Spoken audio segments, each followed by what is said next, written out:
आइए दोस्तों, आज हम पढ़ेंगे प्रमेय, थेल्स प्रमेय, चैप्टर 6 क्लास 10th की है।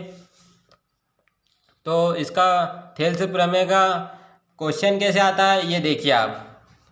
थेल्स प्रमेय लिखो और इसको सिद्ध करो, और इसका नाम आधारभूत समानुपातिकता प्रमेय भी है, तो ऐसे भी आ सकता है आधारभूत समानुपातिकता प्रमेय लिखो और सिद्ध करो।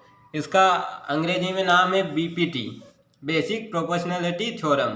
तो यहाँ पे इसका मैंने कथन लिखा है, आपको कथन भी याद करना है और उसका सिद्ध कैसे करते हैं वो भी याद करना है। तो मैं आपको समझाऊंगा। यहाँ पे देखिए आप इसका कथन पहले, यदि किसी त्रिभुज की एक भुजा के समांतर अन्य दो भुजाओं को भिन्न भिन्न बिंदुओं पर प्रतिच्छेद करने के लिए एक रेखा खींची जाए तो ये अन्य दो भुजाएं एक ही अनुपात में विभाजित हो जाती हैं। तो यहाँ पे देखिए मैंने एक त्रिभुज बनाया है, इसका नाम देंगे हम त्रिभुज।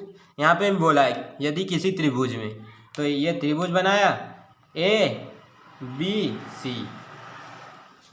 यदि किसी त्रिभुज की एक भुजा के समांतर, ये नीचे वाली भुजा के समांतर एक रेखा खींचनी है, तो वह अन्य दो भुजाओं को अन्य दो भिन्न भिन्न बिंदुओं पर प्रतिच्छेद करने के लिए एक रेखा खींची जाए तो अन्य दो भुजाओं को एक अनुपात में विभाजित करेगी। तो यहाँ पे हम एक रेखा खींचेंगे इसके समांतर। तो ये हमने एक रेखा खींची है इसके समांतर, और ये अन्य दो भिन्न भिन्न बिंदुओं पर प्रतिच्छेद करेगी। तो ये यहाँ पे एक ही अनुपात में। तो ये हमने ये यहाँ पे एक कोण 90 डिग्री का बनेगा इसका, और एक बार ये यहाँ पे कटेगी, तो यहाँ पे भी 90 डिग्री का बनेगा। और ये इस बीच वाली रेखा को नाम देना है हमको D और E, और BE को मिलाना है और CD को भी मिलाना है।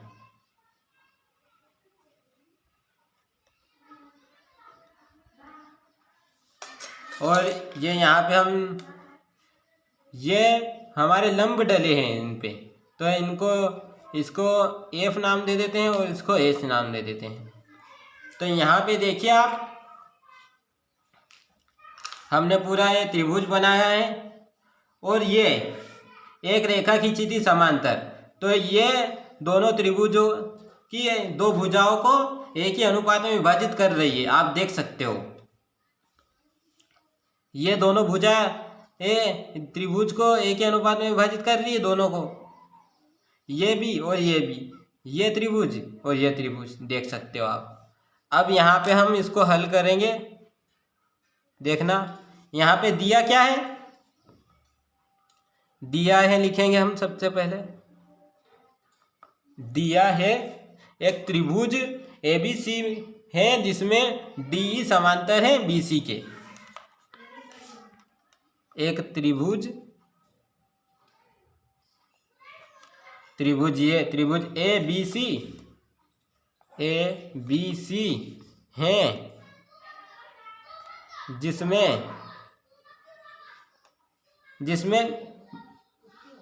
DE समांतर है BC के। तो यहाँ पे DE समांतर है B और C के। ये पहला हमने दिया है, लिख लिया। अब इसके बाद हमको लिखना है, सिद्ध करना है। सिद्ध क्या करना है वो लिखेंगे यहाँ पे, सिद्ध करना है।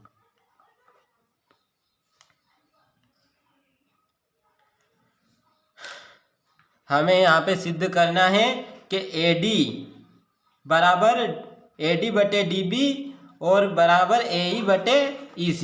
तो यहाँ पे देखिए ये AD, इसके नीचे DB, AD बटे DB बराबर AE बटे EC, AE बटे EC। ये हमने लिख लिया। ये हमको सिद्ध करना है, लाना है हमको। और यहाँ पे हमने रचना तो पहले ही बना दी है, रचना।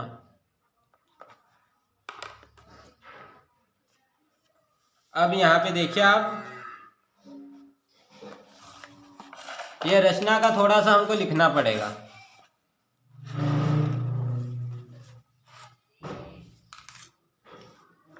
तो यहाँ पे हमने क्या किया है, रचना में EF किस पे लंब है, AD पर। AD पर लंब है EF, तो ये लिख दिया हमने। और DH किस पे लंब है, AE पर। ये बता दिया है हमने लंब। और कौन कौन सी रेखा मिलाई है हमने, BE और CD को मिलाया। ये रचना में ही लिखना है। अब हम करेंगे उपपत्ति।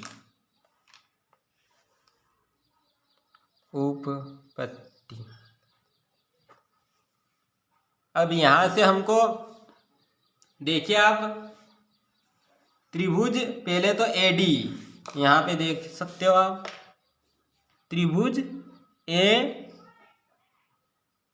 ADE, ये इतना त्रिभुज ADE इतना लेना है। अभी फर्स्ट में इतना लेना है, त्रिभुज क्या, त्रिभुज ADE का क्षेत्रफल।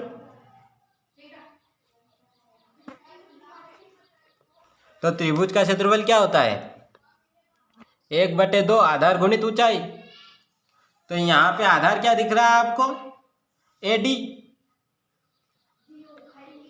और ऊंचाई क्या दिख रहा है, EF।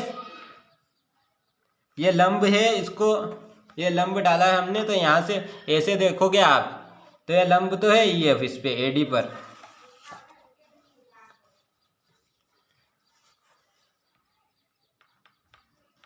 EF लंब है, ये हमने कर लिया पूरा।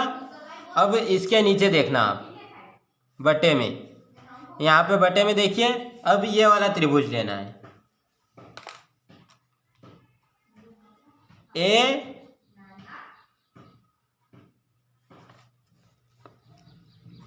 अब यहाँ से ये तो हो गया ADE, और यहाँ से अब BDE, त्रिभुज BDE।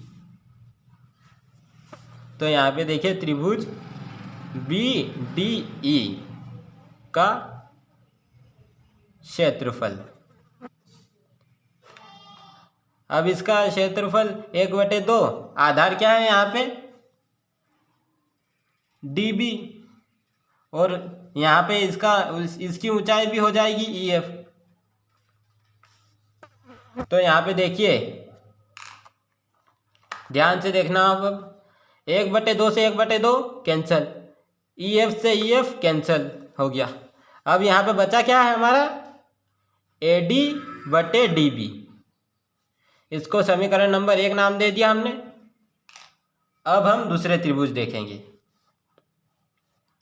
अब यहाँ पे देखना, तथा करके लिखेंगे हम, त्रिभुज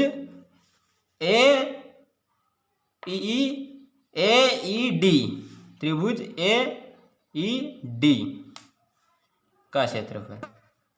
ये यहाँ से यहाँ और यहाँ से यहाँ, AED का क्षेत्रफल। AED का क्षेत्रफल क्या होगा, 1/2, आधार क्या है यहाँ पे, AE, और ये ऊंचाई हो जाएगा इसका लंब DH, और इसके नीचे वाला क्या है, CED। तो त्रिभुज CED का क्षेत्रफल, त्रिभुज CED का क्षेत्रफल।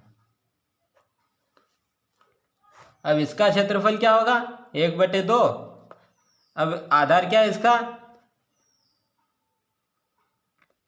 EC, और इसका भी ऊंचाई DH है। तो यहाँ से DH कैंसल, 1/2 1/2 कैंसल। अब यहाँ पे बचा है AE अपॉन EC। अब देखिए यहाँ पे हमारा ये AED और ADE दोनों सेम ही है, ये तो दोनों सेम है। लेकिन यहाँ पे देखिए BD का क्षेत्रफल और CED का क्षेत्रफल, इसके लिए हम यहाँ पे एक लाइन लिखेंगे, परंतु त्रिभुज BD का क्षेत्रफल बराबर हो जाएगा त्रिभुज CED का क्षेत्रफल। ये क्यों हुआ ये मैं बताऊंगा आपको। यहाँ पे देखिए त्रिभुज BDE और त्रिभुज CED,